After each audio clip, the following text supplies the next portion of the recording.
Hello, everyone, and welcome to the Outliers YouTube channel and our program, Get to Know. I'm your host, DP Lyle, and I'm here with my cohort in crime, Kathleen Antrim. Thanks, Doug. And today we've got a really special guest. I'm very excited to have her on. I haven't seen her in a long time. I guess we just haven't hit the same conferences at the same time. We've got Zoe Sharp, and she's the best-selling author of over 23 books. She is an amazing writer of crime fiction. Welcome, Zoe. Well, thank you very much for inviting me. I'm delighted to be here. It's so great to have you. Do you prefer Zoe or Zoe? It is Zoe, but I know that because my parents were not thinking ahead to the internet, has the diaeresis over the E, which makes it Zoe. But I Yeah. normally miss that off because it mangles it when you go on online. So So totally get that. Yeah, exactly. Well, speaking of your parents, I do want to delve a little bit into your childhood. okay. And I would like to know whether you feel your childhood contributed to you becoming a writer. Were you an introverted, extroverted child? Did you have a lot of friends? Did you do a lot of reading? Any imaginary friends? Do you share? Oh, I think we all have imaginary friends when we're kids. I definitely think that every writer is a product of their upbringing, their experience, the just the things that they've encountered and the way in which they encounter them and the way those sort of life events happen and are dealt with. So yes, absolutely. I mean, So, I keep thinking, if I was a normal person, but then how do you define normal? I know. There's no such thing, actually. I don't believe. So, what kind of a childhood did you have? Did you grow up reading? Were you in sports? Were you introverted? Tell us about you. I was not particularly interested in sport unless you count horse riding, in which case the Mhm. horse really does all the running and the work. So that I don't really think that counts. I was also an extremely slow runner, which is one of the reasons later on I've learned so much self-defense, is because running away is not my best option. Um, I did read a lot. I've always loved books, been buried in books. I remember it was a big treat whenever we used to go on holiday. My parents would produce a book for us and we'd devour it. And then you'd think, right, that book's finished. Oh, right, Now okay, the what? book's finished. And then they produce another book. And that was just wonderful. And when I was about 7, we moved from a house onto a boat. So I was brought up living on a catamaran. And there Oh, wasn't how really very cool. much room for books. So I became a very well used member of the local public library. And in fact, they were so supportive and so good. My first ever book event, when my first book came out, was at my local library. And I even, one of the Oh, main librarians there became one of the first sort of real people I included in a book. So oh, that's I so turned him into an cool. FBI agent in first drop. So Oh, that's so cool. Now, where was your catamaran where you grew up? it was on the northwest coast of England at that time. The only Okay. sort of marina that was available to get to the sea was in a tiny little place called Glasson, and that was about the only place between Wales and Scotland. And now there's lots of others, but it Oh, was how it was a cool. very interesting experience growing up on a boat. It's a very different lifestyle. Oh, for sure. Wow. So before I relinquish the floor to Doug, I have one more question for you, and that is, um, what do you think all your books boil down to? And what I mean by that is, Doug and I both had studied under Bryce Courtney out of Australia, and he used to ask us, "What's your mongrel?" Which was Aussie speak for what is it that you feel like if you really were to just boil your books down? Mine is moral bankruptcy. What do you think that your books really explore? I think really most of my books explore the role of women in society Mhm. and the attitudes towards them, and how a lot of the time they are underestimated. I like to play with preconceptions in my books, Ah, that's and I try awesome. to do Yeah. that all the time. Yeah. Cool. Yeah, because Bryce used to contend that there is one thing that's just kind of your mongrel that you will explore over and over again. That's very cool. Okay, Doug, I'll relinquish the floor. No, yeah. Well, at what age did you decide you were going to sit down and you were going to write a novel? And how long did it take you to become an overnight success? Yeah, Yeah, Lee Child told me years ago it takes 10 years to become an overnight success. exactly. Um, well, I was always writing bits of stories that kind of petered out probably halfway down the first page. But I finally managed to sit down and write my first proper full novel with a beginning, a middle, and an end when I was 15. Mm. And I wrote it Wow. all out longhand. My father, bless him, typed it up for me, on an electric typewriter. I'm dating myself horribly here, I realize, with carbon copies.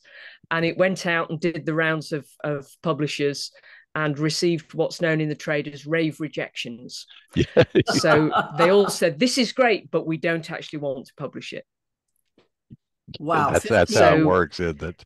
it probably took me then until I was about 30 to get a book in a finished condition and to a publisher who said, yes, we do want to publish this. So How many books do you think you wrote along the way to get to that one that was ready? I didn't actually write that many. I don't sadly have a drawer full of unpublished novels, apart from that first one, which is never going to see the light of day. Um, but it took me a long time to actually have the courage to finish anything, because I think everybody runs out of faith in what they're writing. It's a very solitary profession. Mhm. Wasn't it Stephen King who said you write the first draft with the door shut and the second with the door open? And writing that first draft in a room by yourself with the door shut takes so much self-belief that I probably didn't have for some years. But I was actually writing for a living from 1988, because I started writing nonfiction, and I jumped straight in as a freelance, first as a specialist writer, and then as a photojournalist. So I was writing nonfiction and getting paid for it. So that was your first from your job while you were Yeah, getting that first book written. yeah. Wow. Now, your job as a photojournalist had some interesting components to it, and kind of led to the development of the great Charlie. Is that correct? Well, yes, it did. I mean, it's probably everybody's heard the story by now, but when I was working as a photojournalist, I did receive death threat letters, because this is not pre-social media, but you actually had to make an effort to send somebody death threats in those days. And these were very artistic, cut out of newspaper, like a ransom note telling me Wow. my days were numbered, and they knew where I lived and all this kind of stuff. But it came about because I'd been sent to do an interview with a guy who was supposed to have a very interesting collection of classic cars. And when I turned up on his doorstep, not only was he very surprised that I wasn't on my own, but he also didn't have a collection of interesting classic cars at all. So, and this was around the time the British real estate agent, Susie Lamplugh, went to show somebody around a vacant property and has never been seen again. So that really started me thinking about, well, what was he intending to do? If I had turned up on my own, and more importantly, what would I have done about it? So I started learning an awful lot of self-defense, and I became very interested, and I still am, in self-defense, because the law has only recently changed in the UK to make non-fatal strangulation, which is the biggest cause of strokes in women under 40, an Oh my offence gosh. in its own right, because it takes as little as 4 seconds for damage to be done, and it takes half the pressure you need to open a ring pull can. So you can be injured very, very quickly that way, and you have to get out of it very quickly. and that's something I've been interested in doing. I mean, I've recently started, post lockdown, doing my self-defense demonstrations again, and I've really enjoyed them, and I think it's such an important thing to get over. And all my characters have this kind of, this kind of either this knowledge or a requirement for it. Well, Charlie was an ex-military, obviously special forces, and I mean, you've created what has become an iconic character in the modern fiction. Uh, yeah, Charlie. I mean, what can you say about her? Tell us who she is and how she evolved into this wonderful character. Well, Charlie Fox came about because I read so many thrillers. I loved the sort of the thrillers like Alistair MacLean and Frederick Forsyth and Jack Higgins, all those, those brilliant thrillers that were written and I was reading as I was growing up. But they didn't really major on the female characters. And the female characters they did tend to have were the ones who were there to be rescued. So I wanted to read about, a kind of a role model character who would do her own rescuing and would even be the person who was called upon to rescue others. So Charlie came about through that. And initially she was teaching self-defense. And by the time we move a bit further through the series, she's working in close protection. And that gave me a really good way to drop her into all sorts of really dangerous situations without the usual problem you have of somebody who fits into, I suppose, the amateur sleuth category of just how many bodies can they trip over in their job as an antiques collector. So I wanted to have her in some connection to crime, but not the standard private detective. I was too, I suppose, shy. Hard to believe, I know. I was too shy to go and knock on the door of my local police and say, hey, you don't know me and I've never written a book before, but I want to take up your valuable time to learn all about police procedure. So I made her into a bodyguard, and I got to meet, actually through the photojournalism work, I met a lot of people who were ex-military, who were working in security or in as private military contractors, because I was specialised in all sorts of different cars. That was my field. I was a motoring photojournalist. And it's amazing, these guys would come back from working abroad and spend an awful lot of money on tuning their cars. So those were the people I got to meet. I got to meet arms dealers and just cage fighters and all sorts of people. It was fascinating. Well, you and Charlie also have a love for turning common objects into weapons, and which makes you very dangerous in a bar. You might think that, Doug. I couldn't possibly comment. So tell us about some of that. What are some of the cool things you've come up with as far as something common that someone may say, oh, I need to get out of here. I need some help. Let me look around. Well, you can make an amazing knuckle duster out of a table fork. And I mean, they very rarely, they take the knives away from you, but they don't tend to take the forks away from you. And that's far more useful, I think. But even just an ordinary pen, a mobile phone, a book. I mean, everybody tends to focus in on a set of keys, but keys tend to be a very irregular shape, and you are likely to do more damage to yourself as you use them. But anything that reinforces your hand, so any small object, even a packet of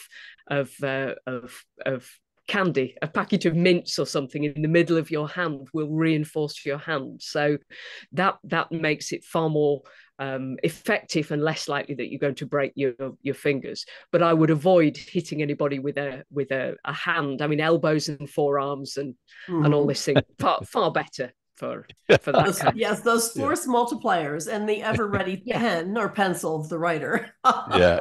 Oh yeah. Well, I never travel without one. What style of martial arts have you studied? I cherry pick from all sorts of different types of martial arts. I mean, I started off. I learned the self defense I learned was with a guy who was a black belt karate instructor. He also did a lot of kyushu jitsu, which is the pressure point fighting. He did a lot of knife work and knife defenses. A friend of mine, she does ninjutsu. So there's all the different sorts, because I don't want to just focus on one style. And I've tended to cherry pick whatever I feel works best for my size and shape and the kind of opponents I am likely to come up against, which are nearly all going to be larger and heavier than I am. So, you have to use that differential in your favor. Wow, so interesting. Just fabulous. I've done some martial arts study as well, and there's somebody I think I might need to introduce you to. But anyway, what is your process in writing? Do you outline? Are you a pantser? I tend to outline the skeleton of the book. I want to know what the main points of the plot are, because that gives me my focus points for when I'm writing. I need to have hit this point in the plot by the time I get to this stage of the story arc. Because I always find, everybody talks about a 3-act structure, but I find it's the third quarter of a book that's the difficult part, because that's the point you've hit the top of your arc. You're starting to head downhill now towards the finish. Things are picking up speed. But if you rush through that third quarter and you put things together too quickly, your ending is going to fall flat. And if you don't put enough detail into that third quarter, you're going to have that giant wodge of explanation right at the end. Well, how did you know it was the man with the wooden leg? Well, and that I feel is very stodgy.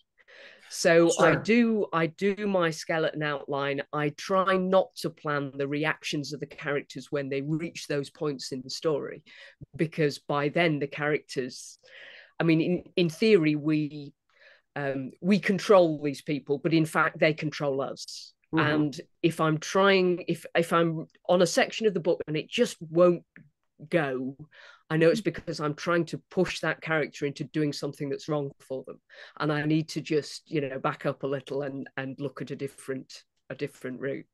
It's funny. An instructor I had a long time ago said, when you've written yourself into a corner, and it sounds like you're saying the same thing, you have to go back and find the lie. Where were you trying to push that character that just isn't the truth about what they would do? So very interesting. Absolutely. Well, before your 15-year overnight success, and now that you are a success in this field, what would you go back and tell yourself at 15, 16, 17 years old to do? What have you learned? The main thing. What do you wish you knew back then?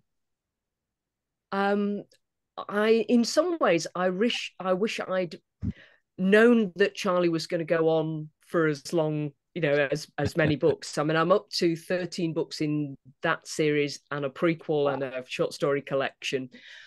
But I would have liked to have planned her story arc sort of out from the beginning. That I think would have been really helpful. And I know people now who sit down and they analyze the market, and they analyze the books that are in a particular subgenre of the market, and they really, they decide where they're going. But lots of us have thought, if I was getting to where I am now, I maybe wouldn't have started from where I did. I know Ian Rankin has famously said that he made Rebus too old at the beginning of the series, and he's had to kind of keep reinventing a way to keep him involved when he would have been mandatorily retired from the police. So there is always that aspect of things. And that was part of the reason I went back and did the prequel for Charlie, because I knew what happened to get her thrown out of the army. What I hadn't told the story of was what she did to come to the attention of special forces at the beginning, because I was slightly bending the rules in that women were not permitted into the particular branch of special forces that I put her in at the time. And I needed to find a particular reason why she might have been the exception to that rule. And that's why I went back and did the prequel, which was great fun to do. Oh, Well, that's an interesting problem because, and what you brought up there, many writers, you're always told that don't save the good stuff for number two or number three. Put it all in the first book. Make the first book as best you can be because you don't know if this is going to be a series or a one-off. You just don't know that yet. Well, that's all well and good, but at the end of the day, once you put all that good stuff in there, you are locked into who this person is now, and you've created this person. And as you well know, by the time you get to the fifth or sixth book in the series, they're different people, and you know them better. And that does that create problems for you with Charlie? I mean, you have to stop and say, I'd like for her to do this, but that's not who she is. Well, you have to make a decision when you write a continuing series character. Are you going to keep them completely static and unchanging? And there've been some brilliant series characters who have remained unchanged from start to finish. I mean, Lee Child's Reacher, of course. Robert B. Parker's Spencer never changed over the course of the books. He never even aged over the course of the books. So that's great because it doesn't rely on people reading the books in any kind of order. So that's wonderful. But to keep my own sense of interest and my own engagement with the character going, I wanted her to be changed and evolve from the experiences she has. So she is very much affected because although I try not to go for graphic. No, I do go for a bit of graphic violence, but I try not to go for gratuitous violence. I'm not writing gore porn, which is what I would call these books, which lovingly describe, people getting horrific injuries. And that's not what I do. But the violence has to have consequences on both the person who actually, meets out this violence and on the recipient. And I wanted her to carry that weight with her as she went. So yeah, she does change, and that makes the character to me more interesting, and hopefully to the reader more interesting as well. So that was my idea with that. I agree with that. I mean, the internal struggles of the character, which they can only have, I believe, as they actually deal with the things that they have done, is very interesting and real and human. So what are you working on now? Well, I was approached by another publisher, Bookouture, who are part of Hachette, and they said, would you write us a new series with new characters? So I said, yeah, great. And this is the latest book. Thank you. This is The Girl in the Dark, which is the second book in the Blake and Byron series. The first one was The Last Time She Died. And this, I didn't want to do a straightforward police procedural. So Byron is a detective, but when we first meet him, he is on long-term sick leave because of his involvement in a terrorist attack in London, in which he was badly injured, and he's been on leave since then. And when we meet Blake, she appears out on the day of the guy who is supposedly her father, his funeral. She disappeared 10 years previously when she was 15 years old. Nobody knows what happened to her, but various people who are in the small village where she returns to are fairly sure she can't be who she says she is, because they killed her and buried her on the night she disappeared. So that was the start. And these two characters, one is very much on the side of law and order and following the rules, and one has had to do anything to get by and has that attitude that the rules are there to be broken. So it was an interesting pairing of these two characters. And the second book I took them forwards into, because Blake has spent a lot of time living on the streets. And the person who really took her under their wing when she was first arrived homeless in London and on the run is killed. She dies, and if somebody dies within 24 hours of being in police custody in the UK, there has to be an internal investigation. And this woman, Shannon, dies, almost as soon as she's released from custody. But you don't know when the killing blow was actually struck and who struck it. So Blake is looking for, I suppose, I suppose vengeance to partly, but also justice for this, a member of the unseen and the forgotten people. Oh, I love that. So, you're out promoting that now. Are you currently starting your next book, or are you taking a little break, or where are you at? I'm already fairly well into the next book. Oh, great. Okay. Yes, you get kind of maybe an afternoon off, and then you think, right, back on with the job again. Right. Yeah. And I'm also, I haven't finished the Charlie Fox series, so I'm planning the next of those. I also did a couple of books set in the English Lake District. I was over in the States when the Washington sniper incident happened a few years ago. Wow. Yeah. And we were driving up through Georgia with the overhead signs on saying, look out for this particular vehicle. And it was a really fascinating and quite scary time. And I wanted to take that incident and put it down in the UK and see how that would change things. But interestingly, I went about those. I've done 2 books with these continuing characters so far. I wanted to look at the crime as much from the perpetrator's perspective as from the people who were investigating it.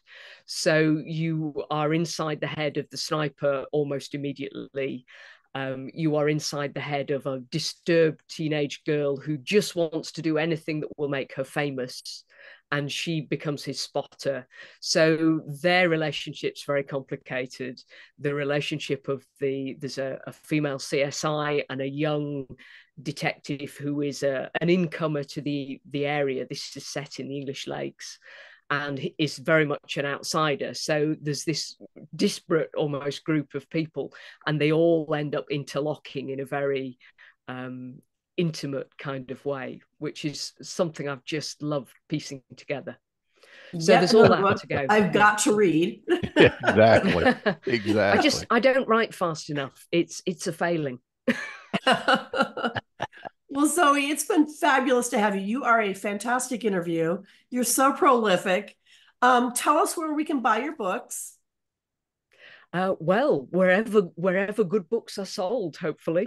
Okay. You can always find them online. The Girl in the Dark has just last week come out in audiobook as well, which is fabulous. I know a lot of people, they're so busy now that if they can listen to an audiobook while they're in their car or they're out doing something else, it's just wonderful. So just wherever they can find. They can always find the links on my website, of course. Fantastic. Well, we've got to have you back. You are truly an amazing writer. Love all of your work. And I want to also ask our viewers to please click the thumbs up. That helps with the algorithms on YouTube and gets these interviews out to the public. And please subscribe so we can bring more of these interviews to you. And I guess that's about it for today. Doug, any last words? Zoe, thank you so much. This is always fun. I always love seeing you, even if it's on the other side of the planet, but it's always fun. So that's been this episode. I have to say, Doug, I've sent you questions before of, yes, inventive ways for killing people off. And although I tend to do relatively straightforward deaths, but you've been just so brilliant about answering, all my gory medical questions. So that's always wonderful. Well, I'm glad I could help, but I thank you for asking, and you're a great person, and that's a good thing. Oh, it looks like we might have frozen a little bit there. Hopefully, having that type of view of the world and that type of character, really, puts people on the edge of their seat, and that's what you do well, and we like that. Absolutely. So, Zoe, thank you so much. Yep. And thank you. We definitely have to have you back when the next book comes out. Yep. Great. So that's been this episode of Get to Know. here on the Outliers YouTube channel. And as you know, we will be back with other interviews and all of our other programming before too long. So until then, take care.